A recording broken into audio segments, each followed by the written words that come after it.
Hey guys, John here, johnmorrisonline.com. So one question I get often, or maybe one complaint I get often, is I'll hear from people will be like, hey John, I'm doing everything that you've said. You know, I've kind of built my services the way that you've said. I productize my stuff the way that you said. I'm putting out content. I'm on social media. I'm doing all of these things, but I'm just not getting clients, or I'm not getting as many clients as I need or as that I hoped I was going to get.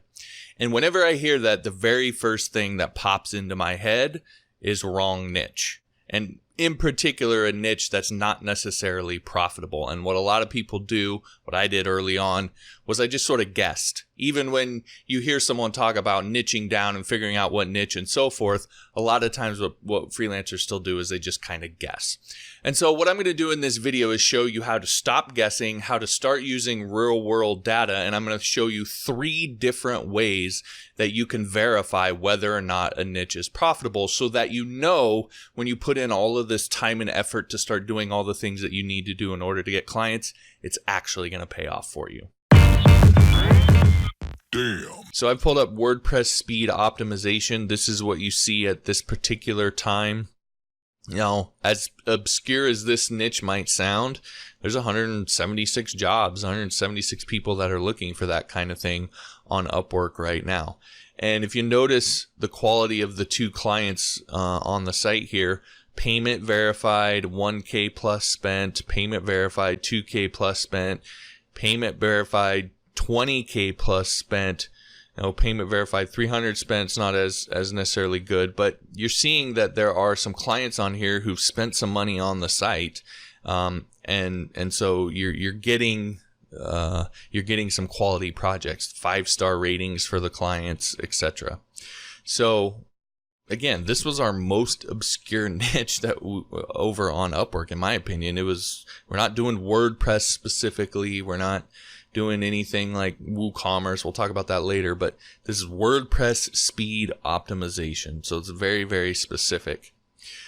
Okay, now let's take a look at another one called WordPress security. So this one currently has 357 jobs. And I'm just sort of pointing out that this is the first way that you evaluate market viability. You look at the numbers. Here it's 176 jobs. Here it's 357. If we did for a general search for WordPress, it would be thousands. But just to see what kind of results come up. And so that's the first criteria. But there are 2 others, and I'm going to talk about that specifically with this search here in a second. But just to lay them out for you, the 3 criteria that I look at are number of jobs, the quality and relevance of the jobs, and then the quality of the clients. And so we've already talked about number of jobs. That's pretty self-explanatory. Generally, more is going to be better. But you also want to look at how relevant they are and how good of projects they are. So let's talk specifically about this WordPress security. Now, there's 357 jobs posted here, but if you look at these, like, they're really not about WordPress security. CMS developer needed for building a website. This one is cleaning malware from a website, so there's one. Senior server admin and WordPress manager. It's a featured job. They kind of just throw those in there, but that's really not, I mean, security might be implied in that, but it's not specific to that. Migrate existing WordPress multi-site to a new server instant. Like, it has nothing to do with WordPress security specifically. So this is a negative sign in terms of market viability. If you do a search and most of the jobs that come up are not related to that search, like, Upwork's going to try and show you things. So if you find jobs that are not very related to that search, that's a negative sign in terms of market viability. Now compare that to this search here, which is WooCommerce. You can see first off a lot more jobs, but if we start looking at these, okay, WooCommerce, this is e-commerce development, but it's tagged WooCommerce, to add billing to our website, and it's tagged WooCommerce. Build a complete e-commerce platform, and it's tagged WooCommerce. Phone case site builder, so they're looking for an e-commerce site and it's tagged WooCommerce, although they did tag some of these other ones. WooCommerce expert. This one's a little bit off. Fixes to learn dash membership site, but they do put WooCommerce in the description, so there must be something with that. Payment error, and here's WooCommerce. integrate party booking function, tagged WooCommerce, WooCommerce, WooCommerce. Like, you get the idea. Not everyone's perfectly relevant, but they're certainly a lot more relevant than what we saw when we did WordPress security. And like I said, there's 1,575 jobs here. So that's a sign of a more healthy niche. So that's the kind of thing that you're working for. And that's one way to assess the quality of jobs in the niche, but that's also not the only way. Another way to do it, or to sort of deepen the way we analyze a particular niche, is to use filters. So here I'm going to come in, I'm just going to turn on intermediate and expert here. I'm going to turn on payment verified, and then I'll just do 1K and 5K here. So essentially what we're doing here is we're filtering for jobs where the client has marked the experience level they're after as intermediate and expert. This is important because when they fill out the job, they're given these three choices, and they're sort of shown price ranges for this particular niche, what it's going to be. And so if they're selecting expert, they're seeing a higher price range. So clients who have selected this go in knowing they're going to pay more, and they've specifically selected that option. So this gives us an idea of clients that are willing to pay more for the freelancer they hire. Here's their payment method is verified. This is important because it means that they've kind of actually done all the steps they need to do on their end. And then just the budget here, 1K to 5K, 5K plus, it gives us an idea of the budgeting here. And so you can see we have 571 jobs that were found. So roughly a third of the jobs that were found are meeting the criteria that we've set here. Upwork does do a little bit of fudging here. So you see here, this one actually is not a fixed price project. It's 6 months, 30 plus hours a week for those 6 months. So Upwork is kind of assuming like you're going to make at least 1K from that particular job. You know, especially if the experience rate is intermediate or expert, it's not the budget isn't set necessarily at 1K to 5K, but they're kind of making an assumption that you're going to make that if you're working that many hours for that many months. So that's a little bit of fudging, but it does sort of make sense. So again, the fact that a full third of these fit the criteria that we just set is a good sign. That means there's a decent number of high paying jobs in this niche. Now, if we take that same thing and we go back to WordPress security here, and we'll do intermediate, expert, payment verified, 1K, 5K, and we'll filter for that. Now we see there's 149 jobs that show up, which is fine. It seems like, oh, there's a lot more higher percentage, but again, we run into the same problem. They're not related to WordPress security. So core PHP, senior server, and especially the fact that you're getting interesting and featured jobs, like Upwork is just throwing stuff at this search to see what sticks. This is them experimenting essentially.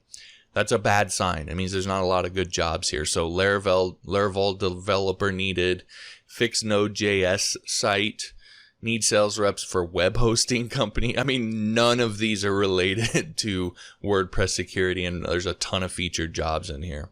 So that gives you some sense that there was one job we found on the other search, and then when we filtered for sort of standard filters to make sure we're going to make some decent money off the project, that one got removed, and there's nothing on this search that fits those criteria. That is a clear sign of a niche that is not market viable. So that's how you tell the difference between one that is and one that isn't. Of course, there's gray area. There's going to be ones in between. So again, that's how to assess the quality of the projects. And then the last thing that we want to look at, as I mentioned, is look at client quality. And you've sort of already seen this a little bit as we've gone through this. It's this part right here, and we kind of filtered for it. Payment verified, 5-star rating, 80K plus spent. Payment verified, 5-star rating, 20K plus spent, etc., etc. So as you're going through and doing this, and let's just say go back to WooCommerce here. So as you're going through this and you're like, ooh, 571 jobs, another step that you can take after you've done these filters is go, okay, let's look at these clients 10K plus spent, 10K plus spent, 80K plus spent, 100 spent, 5-star rating, payment verified, 10K plus spent, 6K, 20K, 40K, 40K, oh, 0. Well, there's one of those. And sometimes what'll happen is you'll do a search and the jobs will be relevant. So it won't be like WordPress security where they're not relevant. They'll be relevant, but when you start looking at the clients, you'll see it's 0, payments not verified, 0, payments not verified, 4-star rating, etc. Right? So that just gives you another way to assess the market, to look at, okay, it's got a lot of jobs. It's got a lot of high quality jobs within my budget and so forth, but what about the clients? Are the clients actually spending money on the site and so forth? Now, that doesn't mean that you shouldn't bid on jobs where the client hasn't spent any money on the site. Sometimes new clients can be clients that end up being lifetime clients and so forth. But generally speaking, if you're going to get hired, the odds are going to be in your favor if you are getting work from someone who's already spent $10,000 on the site. So you're probably going to bid on that job first, and then if you don't get that job, that's when you can look at the job where the client hasn't hired anybody yet. So it's just about a hierarchy of how you bid on these particular jobs. But again, we're just doing research here, and this is another way to do that. One other search we can do here, just to kind of give you another example, is if we do Ruby on Rails, you're going to see here 0 spent, payment unverified, 0 spent, payment verified, 0 spent. These are the jobs that are showing up first when we look at this. It's sorted by newest, but you can see there's a number of these in here. $10 spent, the payments verified. So you get the idea of the difference. Whereas in something like WooCommerce, when you scroll through, you might see a lot of payment verified, people who've spent money on the site, have 5-star ratings. Whereas one like this, where there's a lot of payment unverified, no ratings, no money spent, etc., that helps you see the difference in terms of the client between the two different niches. So that's the process. You essentially go through each one of your niche ideas and you do this analysis and then figure out which niches are more viable. All right, that's it for the video. Now, this is actually pulled from episode 6 of my Let's Talk Freelance class. Now, if you're not familiar with that, it's a course that I have over on Skillshare where I'm doing a kind of direct Q&A. So the whole idea behind it is a lot of times you can go through courses and they'll show you how to do things, and I think that's really valuable. However, almost always as you start to implement and so forth, you're going to have questions or things maybe you don't fully understand or problems that you run into and so forth. And so I'm really committed to making this freelance thing happen for you. And so I wanted to create a course where what I do is I take your questions or the problems you're facing or whatever it is, and I make a lesson directly on that. So it's an ongoing thing. I'm up to episode 6 now. And again, it's really just about helping you get through the stumbling blocks and the questions and so forth that you have. So if you're looking for a little bit more of kind of a one-on-one direct access, that's the place to do it. Like all my Skillshare courses, you can get free access to it. If you want to learn more about that, just go to letstalkfreelance.com.